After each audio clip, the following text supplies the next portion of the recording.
Сәлем достар, қалайсыздар? Бізде бүгін таң атты. Балаларыма уже мен чаймен круассан беріп жатырмын. Мейірімге енді бердім. Мына жерде мен уже өзім балаларға таңғы ас беріп алып чай ішіп отырмын. Мына жақта Темірхан маған ыңылдап көтер деп отыр. Мен соған қарап тоже ыңылдап бірдеңелер айтып жатырмын. Сол таңғы асымызды ішеміз, одан кейін бізде күнделікті күніміз басталады. Қазір далаға шығып сіздерге біздің лотерея оқиғамыз туралы айтамын. Димашқа Актимель беріп жатырмын, одан кейін мейірімге бердім. Актимель өте пайдалы деп айтады іш құрылысқа. Барлық таңғы асымызды ішіп болғаннан кейін балаларға Д3 обязательно беремін. Мына жерде міне 1 капле Темірханға бердім. Одан кейін мейірімге тамыздым, 2 капле оған ішкіздім, және де Димаш балаға аузын ашқыла шалқып дәл тұр. Мына жерде мен уже өзім ішіп жатырмын. Осындай хербтікін күніне 1 капсуладан 2000-дық дозада ішемін және сумен запивать етемін. Сәлеметсіздер ме достар, қалдарыңыз қалай, көңіл-күйлеріңіз жақсы ма? Мен бүгін D3 витамин туралы айтатын боламын. Мен ешқандай доктор емеспін, просто сол докторлардың айтқанын практика жүзінде жасап жүрген анамын. 3 балам бар, 5 жарымда қызым, одан кейін 3 жарымда и қазір 9 айлық балам бар. Яғни D3 біз яғни ішкен кездегі және ішпеген кездегі қандай өзгерістер болды. Біз негізі сол туралы айтатын боламын. D3-ді біз жалпы ішіп жүргенімізге негізі 3 жылдай болып қалды. Қалай мен балдарым көп вирус болып сөйтіп ауырып қалатын да, и ауырғанда андай бір жаман ауыратында жазылуы андай ұзақ болып сөйтіп мен сол кезде как раз Инстаграм 3 жыл бұрын күшті дами бастады. Сол кезде мен мықты бір педиатрлардың бірнеше курстарына қатыстым.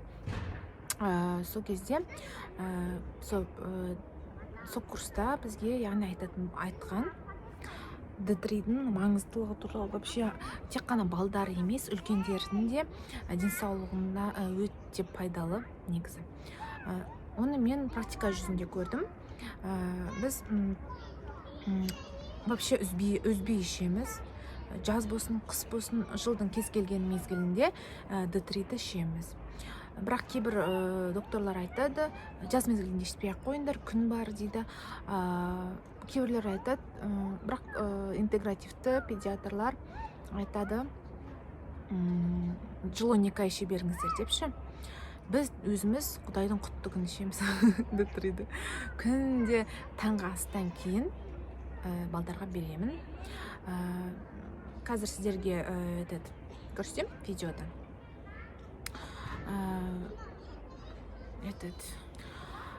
D3-ді мен былай эксперимент жасадым.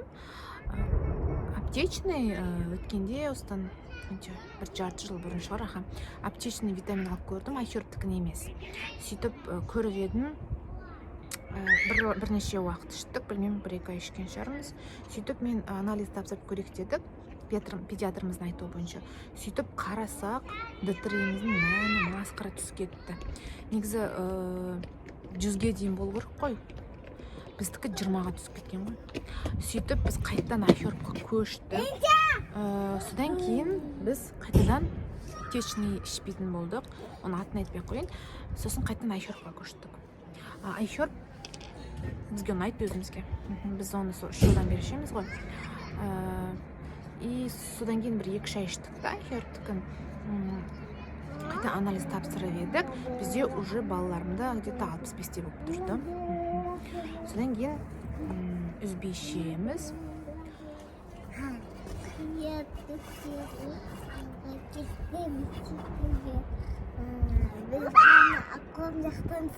Мамам да мына жақта ана пицца істейді доктор. Ана үгдеуші істейді, тамақта істейді, иә? Сөйтіп, қазір мен екі капледан берем. Мама, оншықтар. 1000 деген.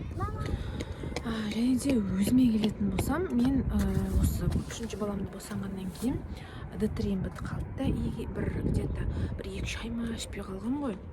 Содан менде дефицит басталып кетті.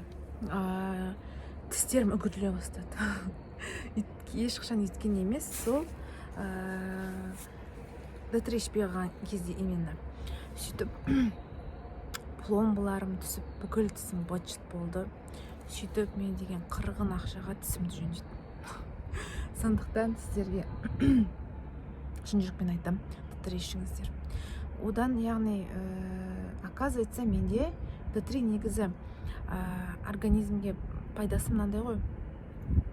Бізге тамақтардан әртүрлі кальций түседі ғой, сол кальцийді тасымалдайтын витамин екен да.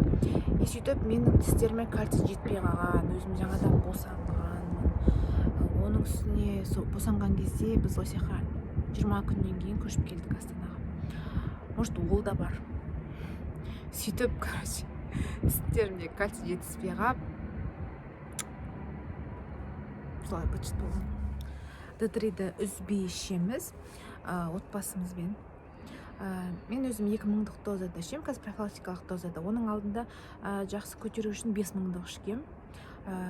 Сосын қайттан түсірдім 2000-ға. Балдарға кейбір кезде 1000, кейбір кезде 2000, 2 капле берем. Кішкентай балама 1 капле. Біз майда еритін түрін ішеміз. Және де сіңімділігін енді анализден көрдік, жақсы сіңеді екен негізі организмге. Айшөріптікін айтып жатырмын именно. Потом қалай өзгерістер болды? Біз D3 ішкеннен кейін балдарыма енді по-любому осындай күз, көктем кездерде вирус болып ауырады ғой, сол кезде жеңіл өтіп кететін болды. Яғни иммунитетін көтереді екен. Жеңіл, яғни 1-2 күнде әшейін температура болады. Сол жөтел болуы мүмкін, бірақ D3 бере бересің сол уақытта. Бірақ именно этот вирус кезде 2 есе, яғни ударный дозаға көтеру керек екен. 1 капле берсеңіз 2 капле беру керек та. Сөйтіп, яғни көмектесті, шүкір тәуба. Былай айтқанда, тезірек сауығады десем де болады, D3 ішкелі. Біз даладан қыдырып келіп, мен обед уже істеп жатырмыз. Бүгін мен обедке осындай дәмді шашпапала жасаттым. Обед ішіп болып, ұйықтап, міне уже далада ойнап жүрміз. Мынау біздің үйге жақын жердегі двор. Осындай күшті ойнайтын жерлер бар. Сөйтіп екеуі кәселініп ойнайды күнде. Астанада жел, как всегда. Күн шығып тұр, бірақ жел болып тұрады, кішкене бәрібір салқын болып тұрады. Енді күн жылай бастады. Мына жерде мен бала болып тоже кәселіға кәшен жаттым.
ойнап болып үйге қарай кетіп бара жатырмыз. Екеуі как всегда магазинге кіріп мороженое алды.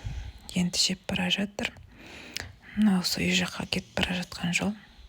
Димаш как всегда артында қалып қалады. Мейірім болса наоборот алдына қарай кетіп қалады.